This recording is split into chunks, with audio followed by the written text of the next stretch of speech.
Nuclear science has provided mankind with immense potential to do good, to treat and perhaps cure some of the most deadly of diseases, to provide virtually free electricity, to investigate the structure of the universe, to examine the most detailed mechanisms of the human body. It has also, of course, provided the world with something else.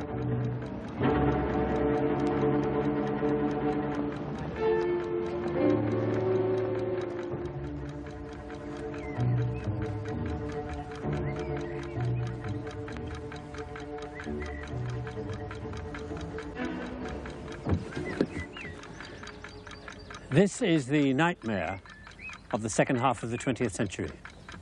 A suitcase with an atomic bomb inside it. Once you steal the nuclear material, any physics graduate can do the rest. It's a timing device with an electrical circuit that fires two explosive charges which push the radioactive material together fast enough for it to go critical, and boom. And there is no security force on Earth that can prevent some fanatical nutcase from placing this gently in downtown anywhere. This breakthrough in military technology completely unbalances the situation carefully worked for over the last 30 years by the major nuclear powers. The nightmare is what the result will be.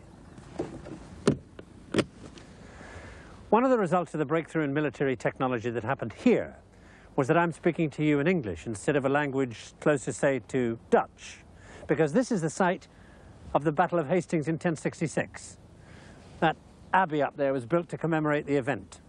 The battle itself lasted maybe 5.5 hours. It was an immensely violent affair, full of sweat and fear and blood. Hand-to-hand combat in those days was unbelievably unpleasant because it maimed people rather than killing them. You died of your wounds later. They did most of the good work with this. I'd like you to see what it does to a side of meat, because in hand-to-hand combat, that's all a man is.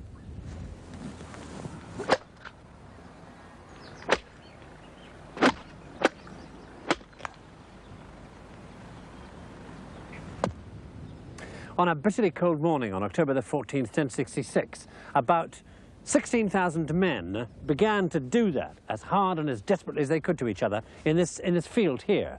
The Saxon King Harold had his headquarters straight up there on the top of the ridge where the abbey is now, and he disposed his men, about 8,000 of them, from over there at the top of that ridge, along the crest of the hill, for about half a mile to the horizon over there as far as you can see. Now, of those 8,000 men, he had about 5,000 professional soldiers, exhausted from a 270-mile march in the previous 10 days, backed up by about 3,500 local farmers who'd been given hammers and pitchforks and billhooks to do whatever they could with. They were told, come here and do your thing.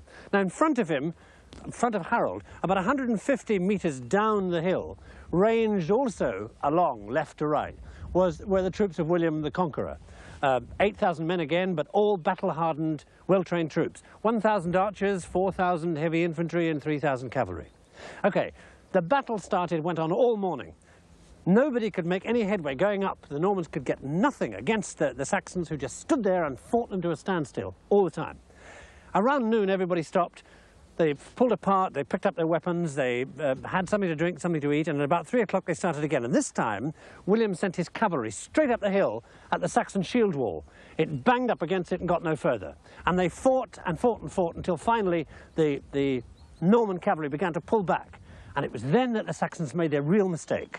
The Saxons broke lines and came chasing down here after the Normans. And here on level ground, where I'm standing, was where England became Norman, because it was here that the Saxons allowed the Normans the one advantage, that one technological device they had that the Saxons didn't have. And it was the use of that device that changed the history of the Western world irrevocably.